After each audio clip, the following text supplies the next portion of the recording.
In this session, we will discuss about the summary measures. Actually, we are not going to completely discuss. We'll have this several other sessions as well. Therefore, this will be the first session on the summary measures. The summary measures, or the what we are saying as the summary statistics, summarizing and provide us the information about the sample data.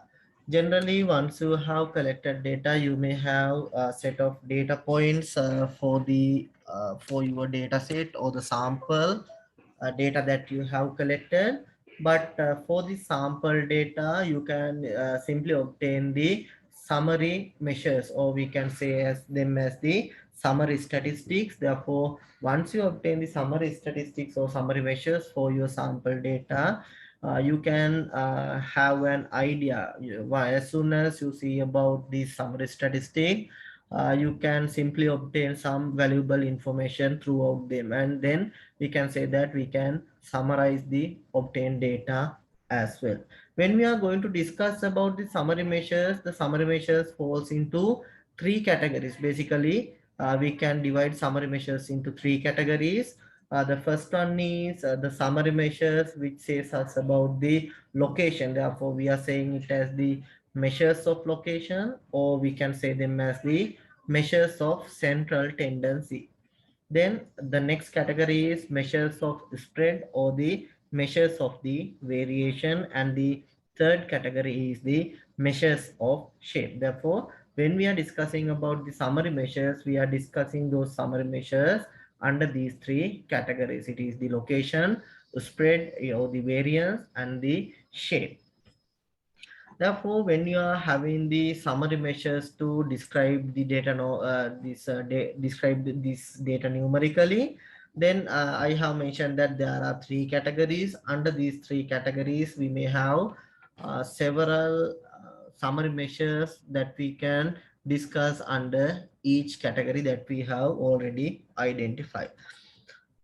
On principle, we have divided the summary measures, or identified the summary measures into three categories: central tendency, measures associated with variation, and the measures associated with the shape. Therefore, here we will discuss about the central tendency. We will discuss the arithmetic mean, median, mode, and geometric mean, as well as the quartiles. Therefore, these would be considered as the measures that we can use to identify the location. It was simply the central tendency of our data set. And to have the measures as the variation or the spread of the data set, we can have the summary measures as range, interquartile range, variance, standard deviation, and the coefficient of variation. It is these will be considered discussed as the summary measures that we can use to have an idea regarding the variation of the data set. And to have the shape of the data set, we can have the skewness, as well as we can have the curtices as well. But here we'll just limit it to discussion of the skewness only, but you may get some idea regarding the curtices as well in the future sessions, which I am planning to discuss about the summary measures. I will take and discussion on the curtices as well. Okay, in this session, first we will have a look about this central tendency, the measures or the summary measures related to the central tendency. When we are going to discuss about the measures of location or the central tendency, here what we are going to do is using this measures of locations.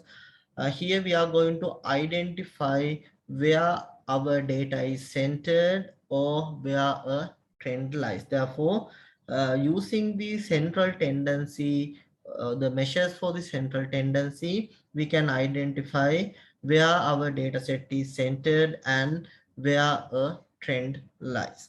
When we are going to discuss about these measures of location or the central tendency, we can see about this following set of summary statistics or the summary measures. The first one, or the simplest one, we will consider as the arithmetic mean, or simply in the in our day-to-day life. Rather than saying arithmetic mean, we tend to use it as the average of the data set or average of the values. Then geometric mean, then it is used for the interest rates and the other types of growth. Therefore arithmetic mean in the sense the average of some values, average of a set of values. Then geometric mean, here we will interested in the identifying the with the rates and any processes which is having which is said to be the type of the growth processes. And then the next measure that we can consider is the trimmed mean. Actually in this session I will not going to discuss about this. Once we have discussed about the outliers, then we'll see how we can obtain this trimmed mean at that time. Therefore if we have just an idea regarding the trimmed mean, it is said to be the mean without outliers. So simply once the outliers are excluded or once the outliers are removed, then the mean for the remaining data set is meant to be the trimmed mean of the data set. And then median of the data set, which is supposed to be the middle value of the data set, and mode of the data set or mode for sample data, it is the most commonly occurring value or the highest frequency value in a distribution or the sample data set. Therefore, these are the general things related to the measures of location or the central tendency. And now we will going to discuss about these measures or the summary statistics one by one. First, we will discuss about the arithmetic mean, or simply we are naming it as the average. The mean is the average of a set of numbers. Therefore, we are saying the mean value is supposed to be the average of a set of numbers. Then this mean value can be used in the discrete case as well as the continuous case. Therefore, even though if you are having discrete data or if you are having continuous data, in both situations we can apply arithmetic mean as a summary measure. And but anyhow, this is widely used in the continuous data. To obtaining the arithmetic mean is much more uh,